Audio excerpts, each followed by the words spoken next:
such a gentleman. A doctor living in suburbia. Yet it seemed he was capable of poisoning his wife and then slicing her body into small pieces. Dr. Hawley Harvey Crippen. You have been convicted upon evidence that could leave no doubt in the mind of any reasonable man. You cruelly poisoned your wife. Crippen's crime has inspired many books and films. His wax figure still stands in London's Chamber of Horrors.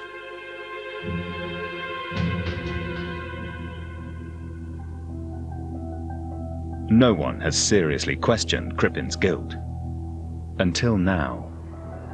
John Trestrail is a forensic toxicologist, an authority on poisoning. And he is part of the team now revisiting the case of the most famous poisoner in history. Hello, sir. Good morning. I need to go to Hilldrop Crescent in Camden.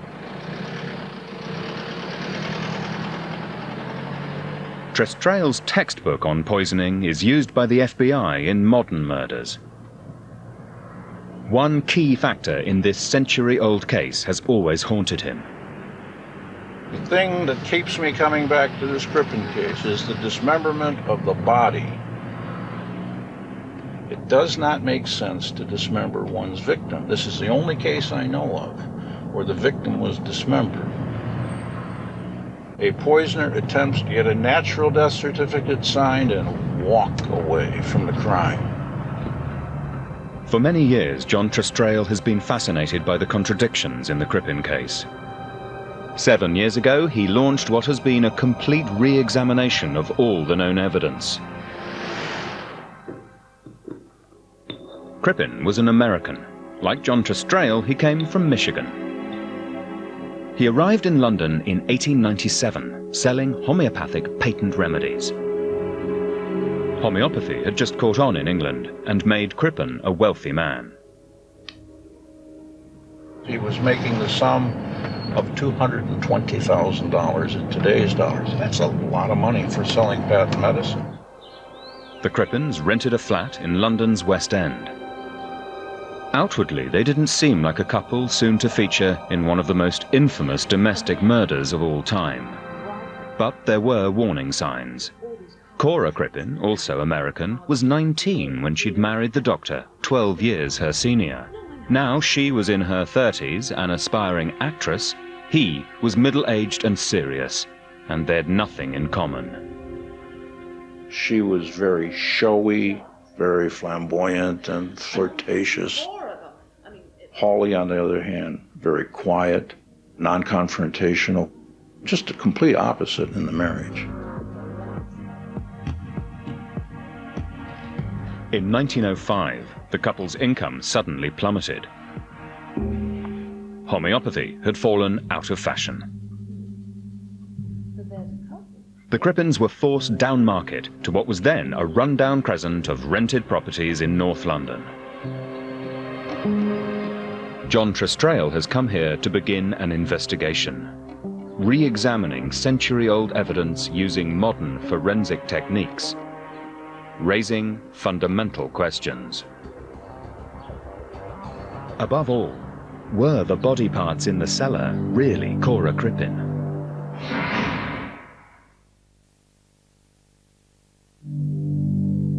Forensic toxicologist John Trestrail is seriously questioning the famous case of Dr. Crippen. Did he really poison, then dismember his wife? He was hanged for her murder in 1910. The trial transcript records the chain of events leading up to Cora Crippen's disappearance in January of that year.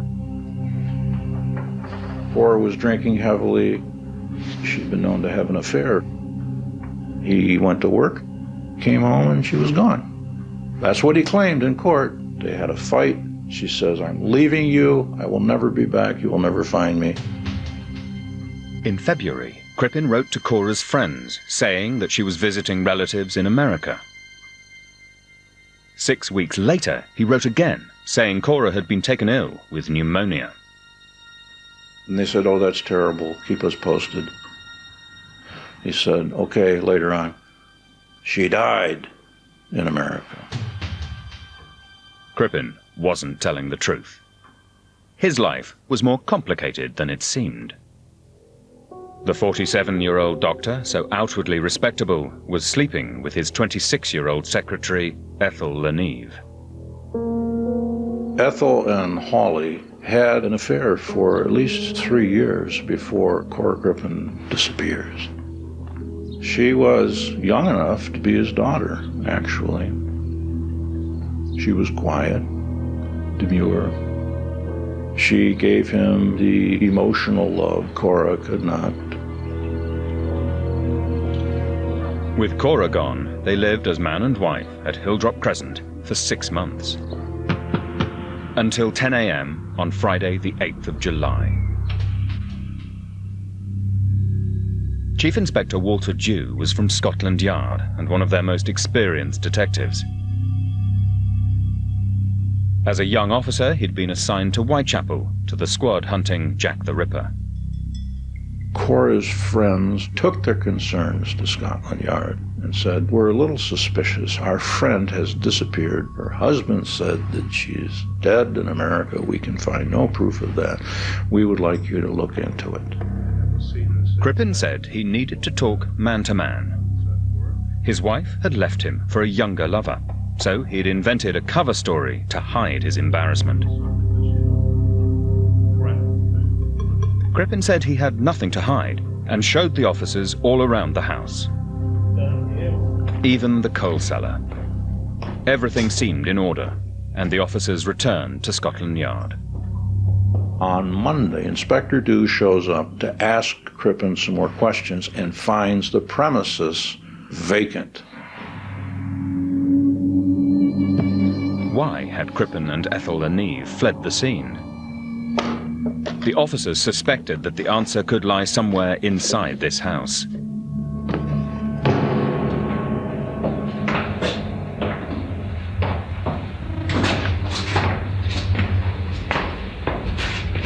He happens to pry up one of the stones in the floor of the coal cellar. Pokes down 4 or 5 inches.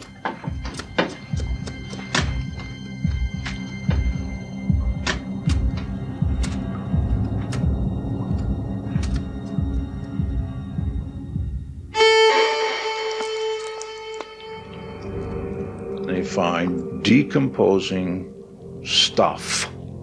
It's not a body in here, it's pieces. It's stomach and tissue and hair and some clothes, and it's just a mess.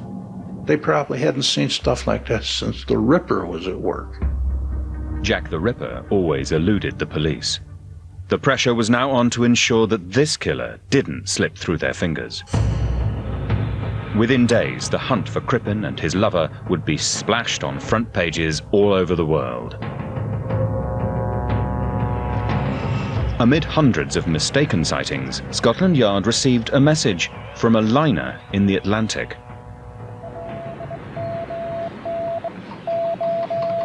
Have strong suspicion that Crippen and accomplice are among passengers.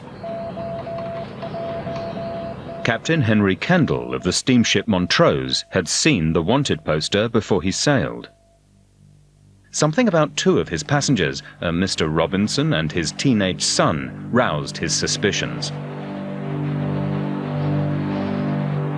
Why didn't the youngster's clothes fit properly? And why was he forever clutching his father's hand? Moustache shaved off. Accomplice dressed as a boy. Kendall was sure it was them. He snapped this photo, Ethel on the left in her ill-fitting clothes. Kendall's ship was one of the first to be fitted with the brand new Marconi wireless. But for that, Crippen might well have escaped.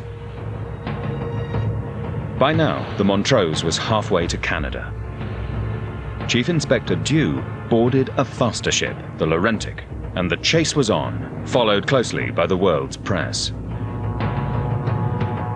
I don't think any murder in history had been covered that much by the newspapers. It was being read about all over the world. Captain Kendall quickly struck a deal with the papers, kept close watch on the couple, and sent updates every few hours. Unbeknown to the fugitives, they were now world famous. The papers even reported which book Crippen was reading. A whodunit about a London murder. Hawley and Ethel are the last to know what's going on. The whole world's watching, waiting, anticipating. The Laurentic caught up, and both liners dropped anchor just off the coast of Quebec. Dew came aboard.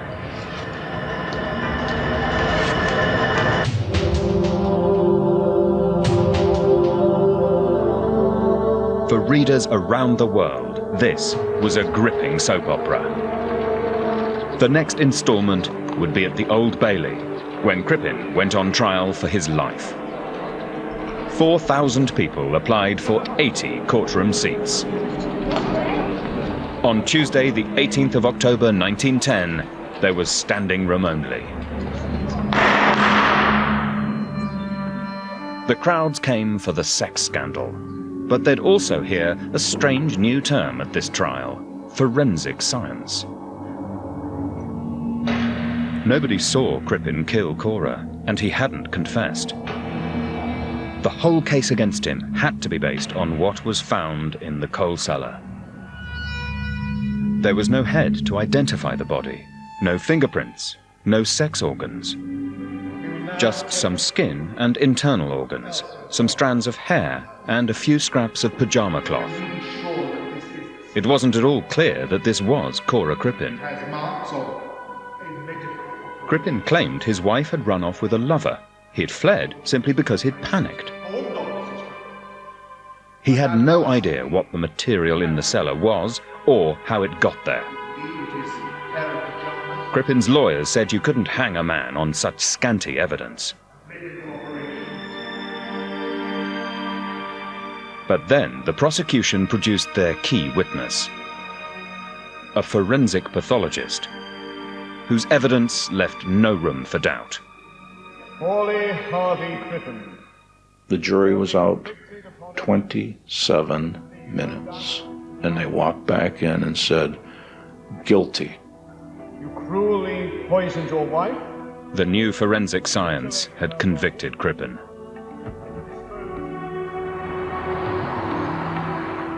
The hanging was to be at Pentonville Prison, just round the corner from Hilldrop Crescent. Crippen protested his innocence in a series of letters to Ethel Leneve. She had been found not guilty at a separate trial and campaigned in vain to save her lover's life. Hawley is sentenced and is hanged 4 weeks later. Fast justice compared to today, 4 weeks. That was all it took.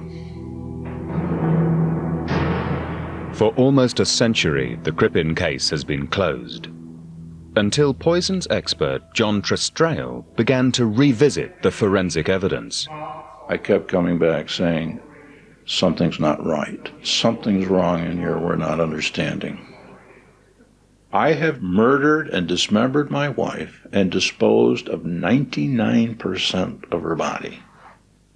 Why do I leave 1% of it under the coal cellar? The most important question in this case was this really Cora Crippen or not?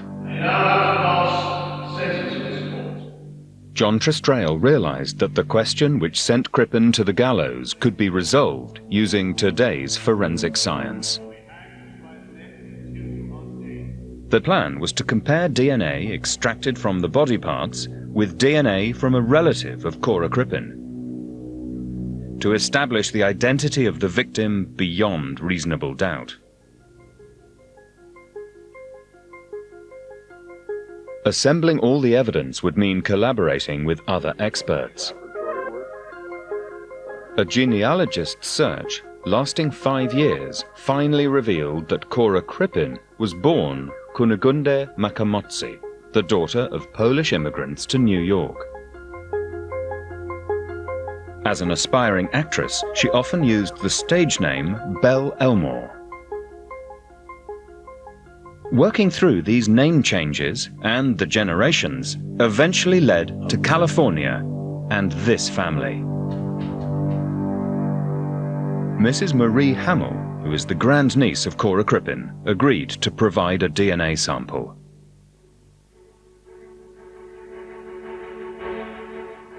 The next priority was to find some of the original forensic evidence from 1910. Research led here. The Crippen case was such a landmark step in forensic pathology that some of the evidence has been retained for historical purposes. That's the key to the project. Something to match or not match against Cora's DNA. And these particular ones... These microscope slides contain actual pieces of skin from the remains in the cellar. The jury was told that the skin bore a distinctive scar, exactly like one which Cora Crippen was known to have.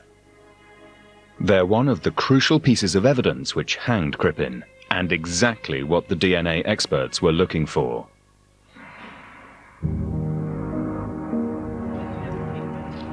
The tests would be done at Michigan State University, whose forensic biology unit uses advanced, sensitive techniques for analyzing ancient tissue.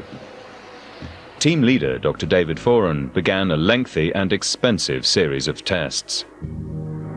A single microscope slide would be enough to work on. But after 100 years, could he extract the DNA? The tissue had been processed quite a bit back then, which isn't helpful to us. On the other hand, it had been stored in a museum. And if we compare that to bones that have been buried in the ground for 100 years, this was much better than that type of material. Dr. Foran had obtained DNA from Marie Hamill and 2 further grandnieces of Cora Crippen. What he was now looking for was any sign of a mismatch in the genetic code. And he found it. Not just once, but many times. Not just a single difference where we might say, well, that might have been a mutation that happened. We found a substantial number of differences which readily indicate that these are not maternally related. Even one difference indicated it wasn't Cora Crippen. In fact, there were 5, but he had to cross-check with many other tests. I stepped back, waited a few weeks, and started over from scratch. Got new tissue, processed that again, compared that to the earlier DNA results. They were identical. He had to factor in another possibility. Could the 1910 pathologist have left his own DNA on the slide? Even though it's a very thin slice of tissue, there's a lot of material there from whoever's body that was. And if someone had touched that sample to process it, the amount of DNA that they would have left behind would be minuscule. DNA from tissue on the slide would have swamped out any material that may have been left by a pathologist. I remember getting the call from David. He says, "Are you sitting down?" I said, "Yes." He says, "They don't match. It's not her." And I had this kind of real surreal feeling of, oh my God. Dr. David Foran's work on the Crippen case, revealed now in detail for the first time, made headlines around the world.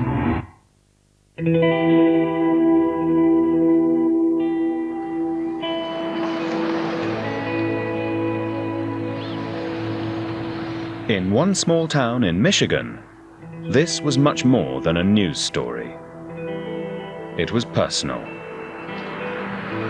The Crippens were one of the wealthiest, most respected families in Coldwater, Michigan. This was their home. And now they want justice for their ancestor. I am the closest living male relative. When you see the evidence that has turned up now, it was wrong to hang him. And that's why we're asking the British government for a pardon. The British government, in all honesty, owes it to us. But is he right? After all, someone's body parts were there in Crippen's coal cellar. What are these things doing there in the first place? How could they get there if it's not his wife? And what are these things? If they're human, we don't even know the gender of these remains. They could be male or female. So if Dr. Crippen didn't murder his wife, who else might he have butchered?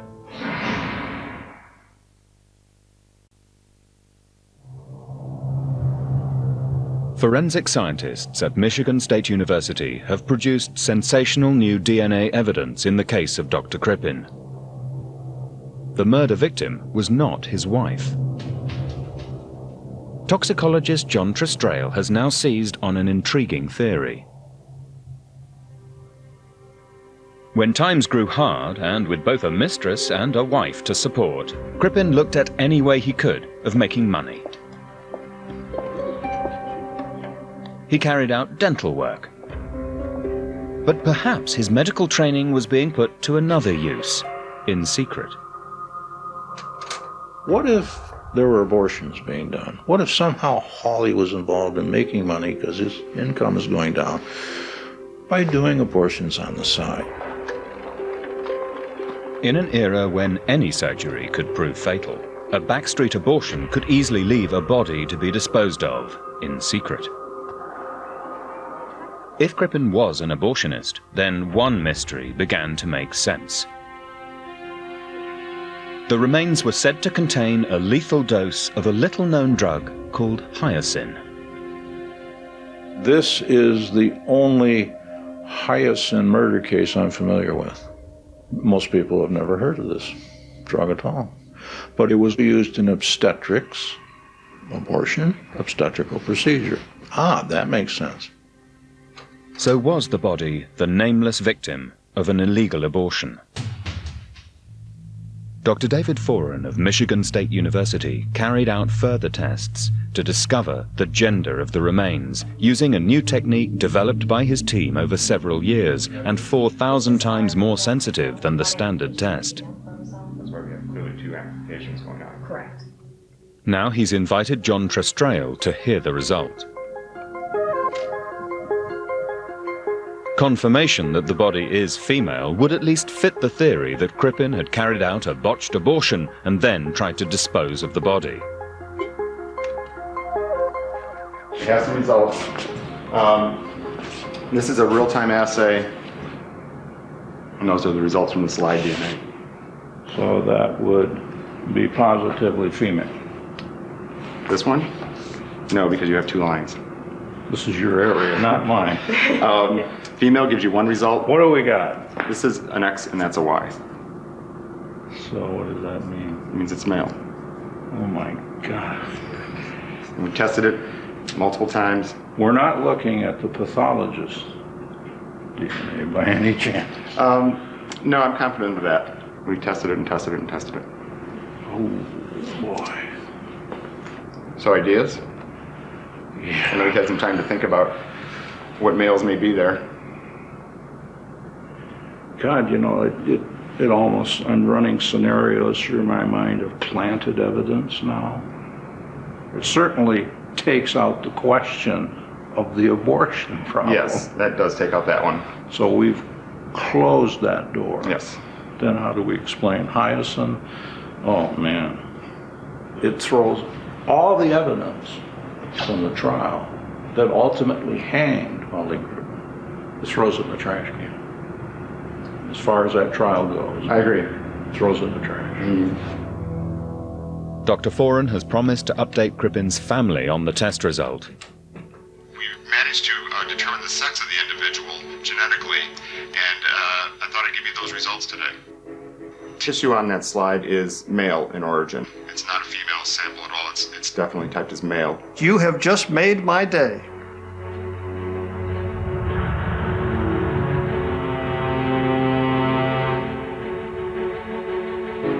Michigan State University's work confirms that Crippen was executed for a crime he didn't commit. It was a miscarriage of justice. Which raises new questions. How did the remains get there? Was Crippen convicted in error, or could he have been framed? John Trestrail is on his way to consult a legal expert who's made a special study of the Crippen case. Andrew Rose is an experienced defence barrister who says this investigation confirms his own long-held doubts. When you examine the DNA evidence, then that's pretty strong stuff. We've got to consider the case in a wholly different light. Crippen testified that the remains must have been there before he moved into the rented house, maybe the result of some other crime by persons unknown. The Crippens came to Hilldrop Crescent in 1905. The date would prove crucial as the trial unfolded. Tangled amidst the flesh and strands of hair, police said they'd found pieces of blood-stained cloth, including some pajamas. An officer testified that, upstairs, he had discovered Crippen's pajama trousers, but no jacket. The cloth in the cellar matched the missing jacket, and even bore a label showing where the pajamas were bought, a store called Jones Brothers. Now there was something which linked Crippen with the remains, and also conflicted with his testimony on dates. The pajama bottom were examined by a representative of Jones Brothers together with the remains of the top, and he'd formed a view from the type of cloth used that it could only have been acquired by Jones Brothers around about the end of 1908. So how could the pajamas have been in the cellar since before Crippen moved in 1905, as he claimed? Either someone else put them there, or Crippen was lying. They say that this convicted him. What do you think? How bad was this evidence? It was serious evidence against Crippen. There was, of course, the evidence of the scar, which was of great importance. So the scar proved the who. Absolutely. And the pajamas proved the when. That was the idea. For lawyer Andrew Rose, there's something almost too perfect about the evidence found by the police. A small piece of skin, but with a scar which was instantly recognizable. The stomach said to contain a rare poison that Crippen was known to have purchased. Some strands of hair, apparently female, and Cora Crippen's colour. And the pajama fabric, the single item tying Crippen to the murder. It's a remarkable feature of the Crippen case that the remains should have been found in the way that they were alleged to have been deposited. It's extraordinary. If I were defending Crippen, I would make great play on the fact that the alleged murderer had disposed of large quantities of the body in some other way, and yet left a filleted section in his own house. A very strange thing to do, to leave incriminating material together, of course, with items of your own clothing. If we understand what's not in this grave, he had to be hauling body parts somewhere in town into a canal or somewhere to get rid of it. A head, his wife's head, etc., limbs. And these are little pieces left over. And I don't understand why not just get rid of them too. And there's no evidence. So was the crime scene exactly as police testified they found it? Or had they tampered with the evidence? John Trestrail will now target his own inquiries on the 1910 investigators.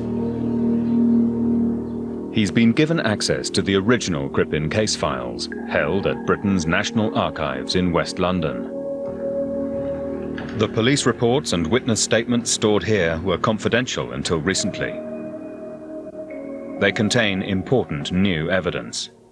Here we have a report to the Metropolitan Police saying that a woman of Cora's age, of her stature, was asking a carriage man to remove 5 trunks from 39 Hilldrop Crescent to another location. This is a crucial date because it's about 2 weeks before she actually disappeared. Another document details how, around the same time, and without telling her husband, Cora attempted to withdraw the couple's life savings. This would be very important stuff, I think, for the defense counsel to say, look, Someone's attempting to move stuff out of Hildrop Crescent. That's what my client says happened. The police, in effect, suppressed that piece of evidence because it didn't support their interpretation of the facts. A new study of the scene of the crime will also raise important questions. 39 Hildrop Crescent, blitzed in World War II, was a rented house in which the Crippens were merely the latest in a series of tenants. What we have here is a layout of the ground floor of Hildrop Crescent. It says coal cellar, but it's not a cellar, it's not underground. Other than sleeping, the Crippens basically lived on this floor of the house, the ground level floor. They had breakfast every day and dinner here. They had a kitchen they cooked in every day here. They slept upstairs, but they ate dinner and breakfast every day in that room, right next to the coal cellar under the steps. Crippen and Ethel Leneve had lived together in the house for 6 months after Cora disappeared. When police found the remains, they said the stench was so overpowering that they sprayed the area with a powerful disinfectant to try to kill the smell. They got a dog running around the house too. Dogs are very sensitive to smell. That would be stupid. Why would you leave putrefying remains right next to where everyone's living? The files revealed that the detectives made their discovery only after they'd been searching for 3 days. Only Dew and one other officer were present when the remains were found. Dew and his sergeant were alone in the house for a period of time and had the opportunity to plant evidence in the cellar. Doesn't mean to say that they did, but certainly it's a factor that must now be taken into account in relation to any modern assessment of what took place in 1910. Skin remains. We know now, through DNA, that the murder victim wasn't Crippen's wife. But what possible motive would the police have to frame him? The media glare and even government scrutiny put Scotland Yard under intense pressure to solve the case. The Home Secretary, responsible for the police force, was a young Winston Churchill. What we have here is an August 1910 document. It's a request to the police from the Home Secretary. It says here, Mr. Churchill. And he wants to be kept abreast of everything on this case at his home or even at the golf club. Interesting request. This shows you the high profile of the Crippen case. It was the first of the media-driven trials ever. This case ballooned into a really international story, with therefore enormous pressure on the police to produce a conviction at the end of the day. That conviction yielded great rewards. Chief Inspector Dew became a celebrity. He left the police within days of Crippen's conviction to become a private detective. He later wrote a best-selling book, simply titled, I Caught Crippen. Cold-bloodedly killed. Crippen would still not have been executed without the testimony of this man, pathologist Bernard Spilsbury. Spilsbury claimed that he'd found a scar on a piece of skin from the abdomen, consistent with an operation which Cora Crippen was known to have undergone 15 years earlier. He said, I have no doubt that it is scar tissue. He repeated that, and his evidence obviously had a remarkable impact. Without this evidence, Crippen might well have walked free from court. Crippen's lawyers argued it wasn't a scar at all, simply a mark where the skin had been folded. The notes of the defense expert witness still exist. He's seeing sebaceous glands, which are like sweat glands. He's seeing hair follicles, and we know that that's not consistent with scar tissue. You don't have those in scar tissue, and so what he's trying to say to the jury is, I don't think this is a scar. I think it's a fold in the skin, that's all it is. Spilsbury said he found a scar just where one would be if this were truly Cora Crippen. But it's now clear the remains were those of a man. From instance later in Spilsbury's career, we can see he's got form, really, for responding to police pressure. We can deduce. In this case, he was under enormous pressure to deliver the goods, and he delivered them. John Trestrail is a forensic toxicologist, and so he's anxious to study the poisons report of his 1910 equivalent, Dr. William Wilcox, appointed by the prosecution to examine the remains. Trestrail finds that Wilcox's process was conveniently easy. We couldn't even do this today. Would we come across this and all of a sudden, bingo, we're right on top of the poison right away. And this is when analytical toxicology was in its infancy, 1910. Crippen admitted that he'd bought hyoscine, a rare alkaloid poison, saying he used the drug in his patent medicine business. It's never before or since been used in a poisoning case. John Trestrail questions whether it was present in the remains at all. Today we would start out looking for heavy metals and we'd go to opiate compounds, etc. And it says here in his testimony, he immediately moves on to the common alkaloids. And I say, how did you do that so quickly? And I think he was guided in what to look for. And actually, he found what they wanted to hear. Amazing stuff. John Trestrail's work in the archives will reveal one more extraordinary document, providing final evidence of a miscarriage of justice.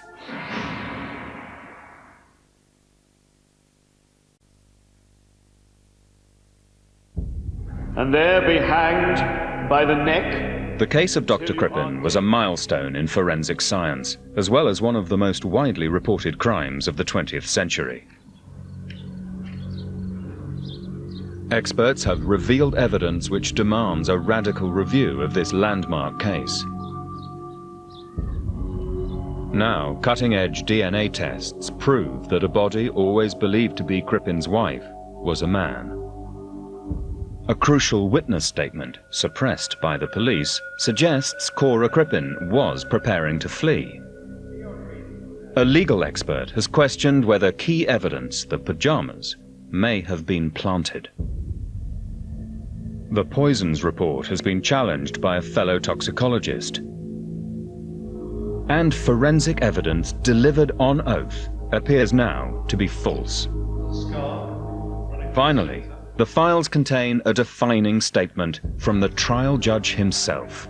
This is really a bombshell here. This is Lord Alverston, the Chief Justice, summing up to the jury before they're about to go out to deliberate. And he says, "Gentlemen, I think I may pass to the question of whether it was a man or a woman. Of course, if it was a man, the defendant is entitled to walk out of that dock." The most senior judge in the land made it clear. If the jury had heard what's been revealed in this investigation, Crippen should not have been executed.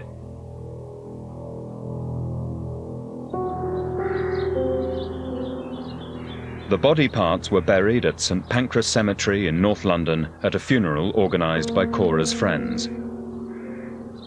They included her former stage name on the gravestone. But neither inscription is accurate. We don't know where Cora Crippen is, but I can tell you she's not here. Recent research in America has turned up tantalizing clues that Cora Crippen may have traveled there by ship in 1910 and was last heard of living with her sister in New York in 1920, possibly using the name Belle Rose.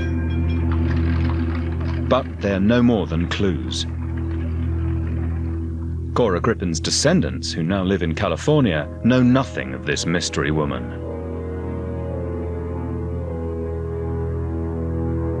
The identity of the man who lies beneath this headstone also remains an enigma. Crippen claimed to know nothing about the body parts and other items in the shallow grave. Pulling together the new scientific and documentary evidence, how does John Trestrail believe they got there? I think they're planted. And I think it was planted by police authorities at this point. I think they had the opportunity. Now, whether they planted the tissue, I don't know, but I think the pajama tops, at least, were planted by the authority to tie Crippen to these remains. Without the pajamas, we don't link Crippen. Without the pajamas, we don't link the date. How it got there, planted. That's my best guess at this point. If Trestrail is correct, then perhaps Chief Inspector Dew honestly believed Crippen was the killer, but went too far, trying to build a cast-iron case by planting the pajamas alongside remains which were already there. In the worst analysis, Dew and his sergeant, under pressure to close the case, planted all the evidence. Both analyses amount to a damning indictment which, if true, destroys the reputation of a legendary detective. Scotland Yard still retain exhibits from Crippen's trial, the samples of hair and some cloth. To clear any lingering doubt on identity, John Trestrail will renew his request for a DNA test on these items.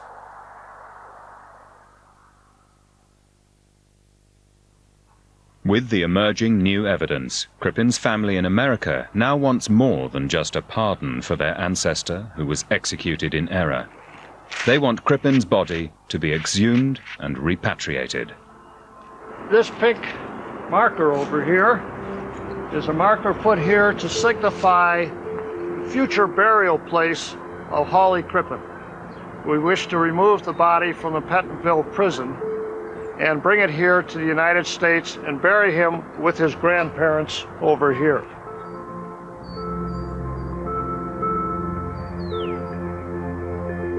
The letters which Crippen wrote to Ethel Leneve from the condemned cell now take on a poignant significance. He said, I make a last appeal to the world not to think the worst of me. Face to face with God, I believe that facts will be forthcoming to prove my innocence.